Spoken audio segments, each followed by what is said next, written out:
ওম শান্তি। Good morning. আজ 30/8/2024 মধুবন থেকে বাপদাদা বলছেন, মিষ্টি বাচ্চারা, তোমাদের খুশি হওয়া চাই কি দুঃখ হরণ করনেওয়ালা বাবা আমাদের সুখধামে নিয়ে যাচ্ছে, আমরা স্বর্গের পরিজাদা হয়ে যাব। তাহলে বাবা কে হলো? দুঃখহর্তা, সুখকর্তা। আমাদের দুঃখগুলো হরণ করে বাবা আমাদের এখনও সুখ দিচ্ছে, আর ভবিষ্যতে 21 জন্মের জন্য কোনো দুঃখের নাম নিশান নেই। তাহলে আমরাও কে হব? আজ সারাদিন আমরাও মাস্টার, দুঃখহর্তা, সুখকর্তা। কেউ যদি দুঃখ দেয় আমরা তাকে সুখের ভাইব্রেশন দেব। দুঃখ দেওয়া মানে অভিশাপ, দুঃখ দেওয়া মানে হিংসা না। আমরা অহিংসক। দেবতারা কোনোদিন প্রতিশোধ নেয় না। না দুঃখ নেব না দুঃখ দেব, সুখ দেব, সুখ নেব, বাবার থেকে সুখ নেব, সবাইকে সুখ দেব। প্রশ্ন, बच्चों को किस स्थिति को देखते हुए বাবা কোনো চিন্তা করে না কেন? কোনো বাচ্চারা ফার্স্ট ক্লাস খুশবুদার ফুল হয়, কেউ তো আবার কোনো ফুলের আবার গন্ধও নেই, খুশবুও নেই। কারুর অবস্থা খুব ভালো, কারুর তো মায়ার তুফানে এমন হার খেয়ে গেল। সব দেখতে হয়ে বাবা কোনো চিন্তা করে না কেন? কারণ কি বাবা জানে এটা সত্যযুগের রাজধানী স্থাপন হচ্ছে, এখানে রাজা, প্রজা, দাস, দাসী সবই হবে।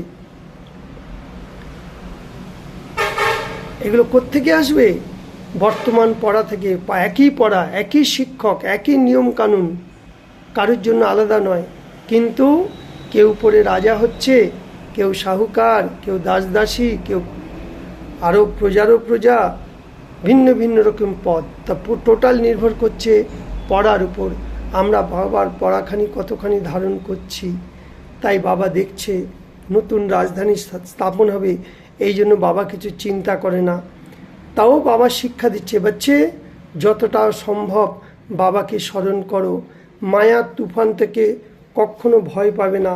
মায়া অনেক রকমভাবে আসবে, কারণ এটা মায়ার দুনিয়া। মায়ার কাজ কি? সবাইকে দুঃখ দেওয়া, অশান্তি করা, ঝগড়া করা। কিন্তু তোমরা আমাকে স্মরণ করো। যদি আমাকে স্মরণ করো তাহলে মায়া কিচ্ছু করতে পারবে না। তো বাবা আমাদের শিক্ষা দিচ্ছে। এই জন্য বাবা বলছে আর কোনো ফালতু চিন্তা করো না।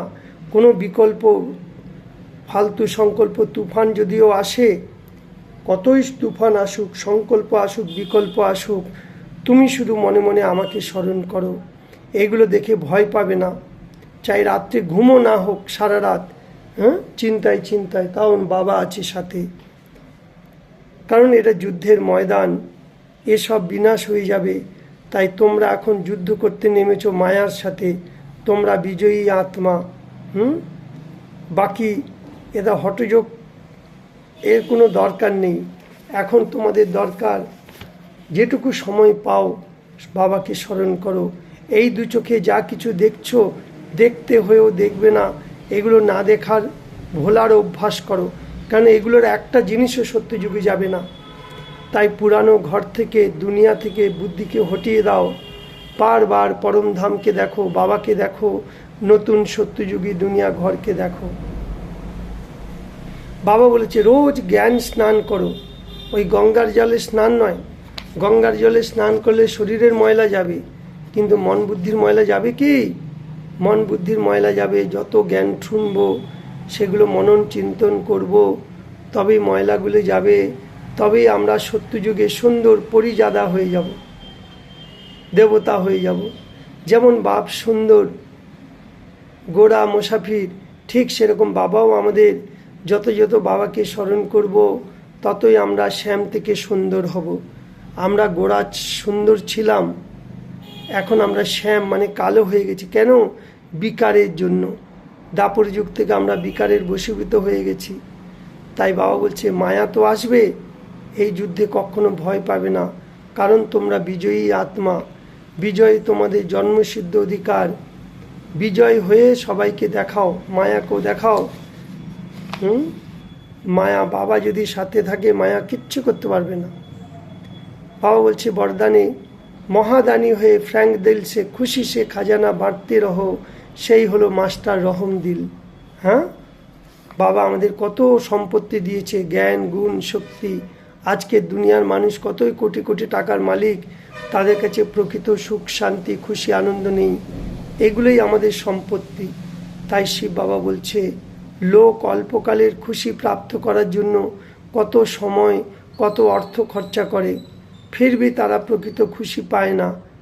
এখন আবশ্যকতার সময় হলো আমরা আত্মারা মহাদানী হয়ে, উদারচিত হয়ে সবাইকে সুখ, শান্তি, খুশি, আনন্দের দান করো। এর জন্য তোমাদের রহম দিলের গুণকে ইমার্জ করো।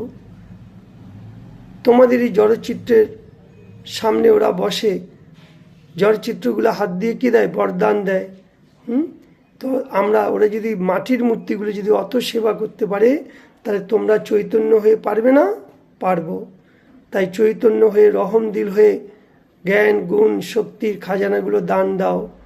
কারণ আজকের মানুষ বশীভূত হয়ে গেছে, বিকারের বশীভূত হয়ে গেছে, অজ্ঞানের বশীভূত হয়ে গেছে।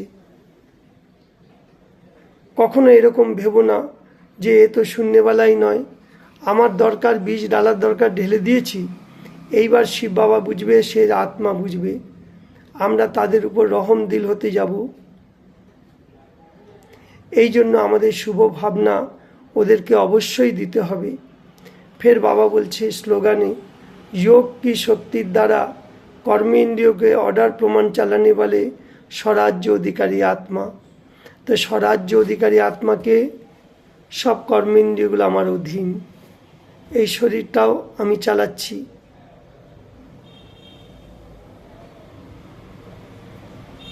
তো আমরা কি করব? এই শরীরটা, কর্মেন্দ্রিয়গুলোকে কন্ট্রোল করব, মন বুদ্ধিকে একাগ্র করব। ওম